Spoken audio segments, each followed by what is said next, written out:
G20 summit में आखिरकार PM Narendra Modi ने कौन से बड़े ऐलान कर दिए जिससे पूरे देश के लीडरों को इस बात पर गर्व हुआ कि वास्तव में अगर कोई देश का प्रधानमंत्री होता तो इन जैसा उन्हें बनना चाहिए। बहुत कुछ चल रहा इस वक्त जियो पॉलिटिक्स में और किन बात को रखा पीएम नरेंद्र मोदी ने, ये जानते हैं। देखो, खबर सामने आ रही है। पीएम मोदी ने 6 नए इनिशिएटिव का दुनिया को दिया फॉर्मूला, बताया कैसे होगा विकास।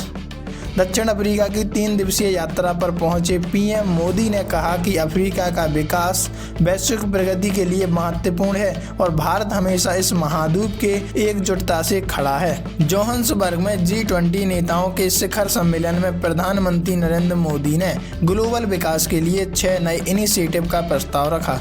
इनमें वैश्विक पारंपरिक ज्ञान भंडार की स्थापना, अफ्रीका मल्टीप्लायर पहल, global health care response team, नशीली दवाओं और आतंकवाद के गठजोड़ का मुकाबला करने की पहल शामिल है। ओपन सैटेलाइट डेटा पार्टनरशिप और महत्वपूर्ण खनिज परिसंचरण पहल शामिल हैं। विकास पर आयोजित पहले सत्र में पीएम मोदी ने कहा कि इन पहलों से सर्वांगीण विकास हासिल करने में मदद मिलेगी। उन्होंने कहा कि भारत के सभ्यतागत मूल्य आगे बढ़ने का रास्ता बनाते हैं। उन्होंने कहा कि G20 वैश्विक पारंपरिक ज्ञान भंडार और पारंपरिक ज्ञान का दस्तावेजीकरण करेगा, जो टिकाऊ जीवन के मॉडलों को प्रदर्शित करता है और ये भी सुनिश्चित करेगा कि इसे भावी पीढ़ियों तक पहुंचाया जाए।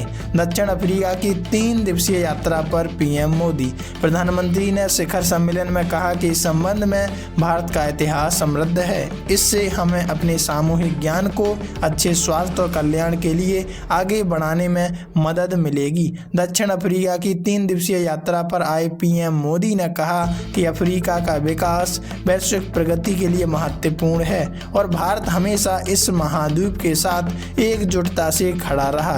Global health care response team. PM Modi ने G20 global health care response team की स्थापना का भी प्रस्ताव रखा, जो हेल्थ इमरजेंसी के दौरान मजबूती से काम करेगी। उन्होंने कहा कि जब हम स्वास्थ्य संबंधी आपात स्थितियों और प्राकृतिक आपदाओं का सामना करने के लिए मिलकर काम करते हैं तो हम और मजबूत होते हैं। हमारा प्रयास साथ ही G20 देशों से प्रशिक्षित चिकित्सा विशेषज्ञों की टीमें तैयार करना होना चाहिए, जो किसी भी वैश्विक स्वास्थ्य संकट का या प्राकृतिक आपदा की स्थिति में तुरंत तैनाती के लिए तैयार हो। ड्रग आतंकवाद गठजोड़ का मुकाबला। इसके अलावा उन्होंने नशीले पदार्थ की तस्करी की चुनौतियों से निपटने और फेंटेनॉल जैसे ड्रग्स को रोकने के लिए ड्रग आतंकवाद गठजोड़ का मुकाबला करने के लिए G20 पहल का भी सुझाव दिया। प्रधानमंत्री मोदी ने कहा कि इस पहल के तहत हम वित्त, शासन और सुरक्षा से जुड़े कई उपाय एक साथ कर सकते हैं, तभी ड्रग आतंकवाद की अर्थव्यवस्था को कमजोर किया जा सकता है। वैसे आप इस पर कौन सा एक्शन रखोगे, कमेंट में लिखकर जरूर बताइएगा।